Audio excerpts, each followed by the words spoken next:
Ciao a tutti e benvenuti in questo nuovo video di Nero Corvino. Oggi vi faccio vedere come si realizza correttamente il gel di semi di lino. So perfettamente che è un argomento per molti un po' superfluo da trattare all'interno del canale. Mi rendo conto che ci sono tantissimi video su YouTube che mostrano come preparare correttamente questo tipo di gel. È soltanto che a me piace che una persona che approda sul mio canale riesca a trovare tutto quello di cui ha bisogno per proseguire nel suo cammino Total Natural, quindi avere questo catalogo, questo grande diciamo così spazio organizzato all'interno del quale una persona può trovare tutto quello di cui ha bisogno. Ovviamente ci vuole del tempo per allestire questo archivio, ma ci arriveremo. Non temete perché non ho tagliato i capelli, semplicemente ho fatto un semi raccolto che lascia le punte svolazzanti, perché a volte tenere il capello completamente legato mi dà un po' fastidio, mi piace comunque percepire la chioma sulle spalle, quindi non vi spaventate, sono ancora lunghi come sempre. Il gel di semi di lino è uno dei miei gel preferiti per fare gli impacchi idratanti. È un gel che, a differenza del gel di semi di meti, non utilizzo all'interno di preparati con altre erbe, ma preferisco sempre utilizzarlo da solo come impacco idratante post shampoo, un impacco che poi comunque vado a risciacquare. Non lo utilizzo neanche per il leave-in, l'ho utilizzato soltanto una volta per il leave-in per provarlo, per testarlo. Non mi sono trovata malissimo, però ho visto che mi lasciava i capelli un po' croccanti, quindi ho preferito tralasciare il gel per quanto riguarda appunto questo scopo del leave-in idratante, mentre lo adoro utilizzato appunto, come vi dicevo, negli impacchi di tipo idratante. Mi piace perché lascia i capelli molto elastici,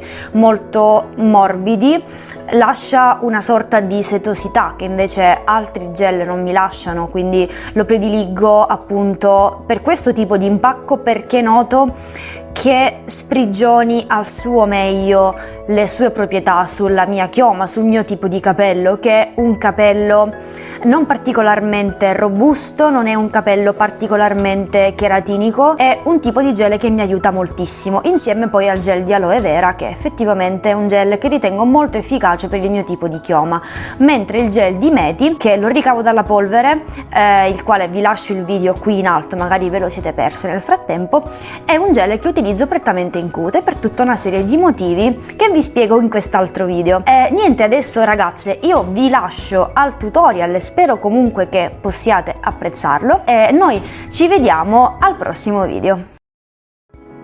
Allora, eccoci qui. Quello che ci servirà è innanzitutto un pentolino, io utilizzo questo solo per questo scopo, poi ci serviranno 400 ml di acqua e i semi di lino. Allora, quello che dobbiamo fare innanzitutto è pesare sulla bilancia 20 grammi di semi di lino.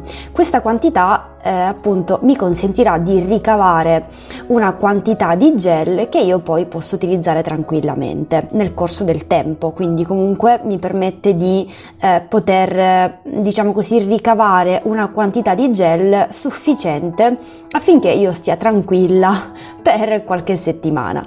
Aggiungiamo i 400 ml di acqua all'interno del pentolino e portiamo tutto questo sul fuoco.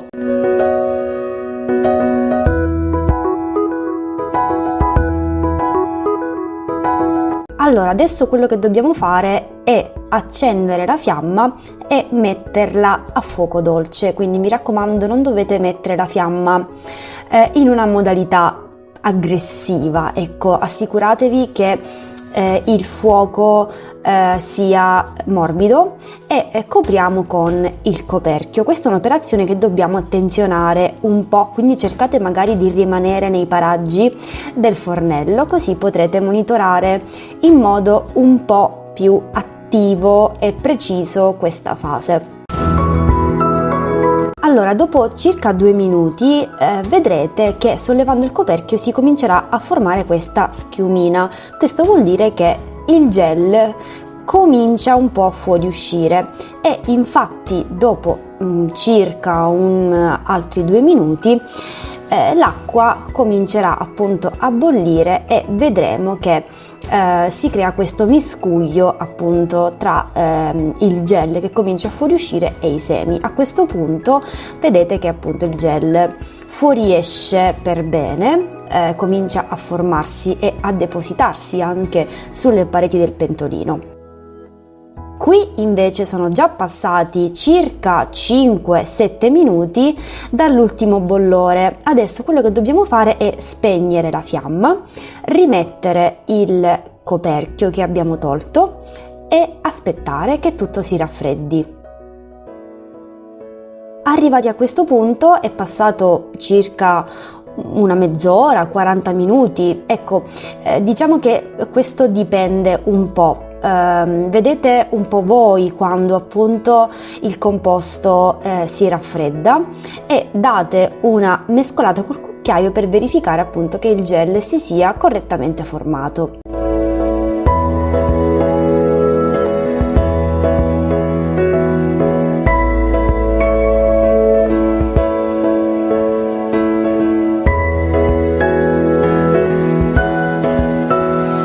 Quello che dobbiamo fare in questo passaggio è procurarci uno di questi tulle, questi sacchetti in tulle. Non utilizzo il calzino o le calze velate che tutti conosciamo comunemente perché credo che la trama di questi collant, di queste calze sia troppo fitta e che quindi il gel fuoriesca con molta difficoltà e molto lentamente. Ora vedrete come fuoriesce il gel da questo sacchettino in tulle. Allora mi armo di una spatola in silicone e vado a versare il gel all'interno di questo sacchettino in tulle che io ho cercato un po' di sistemare in modo un po' più stabile all'interno della ciotola. Vado a versare il composto all'interno appunto e mi assicuro che tutto il gel all'interno del pentolino cada nel sacchetto in tulle.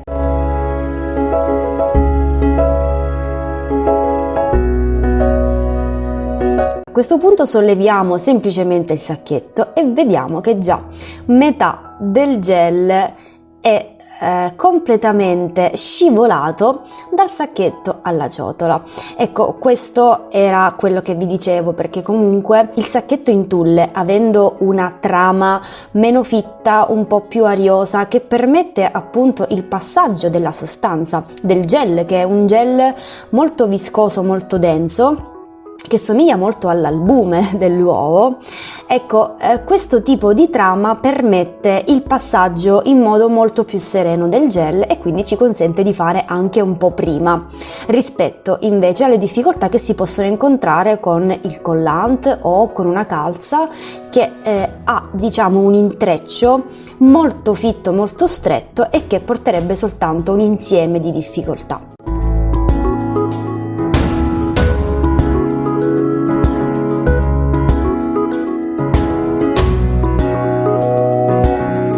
Ecco, a questo punto abbiamo ricavato il nostro gel. Adesso io voglio farvi vedere, pesando il gel che abbiamo ricavato, quanto effettivamente ne abbiamo ricavato con 400 ml di acqua e 20 grammi di semi.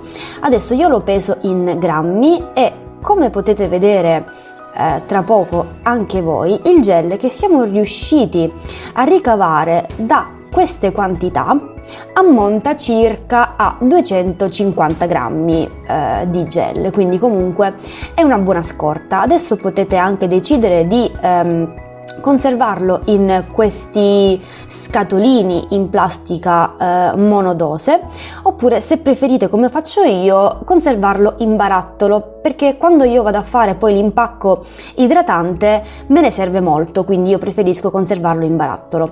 Quindi niente, questo è il gel, potete conservarlo tranquillamente in freezer e uscirlo quando ne avete necessità. Io spero di essere stata chiara e ovviamente se ci sono dei commenti potete lasciare un commentino sotto e io vi risponderò. Io vi auguro una buona giornata e noi ci vediamo al prossimo video.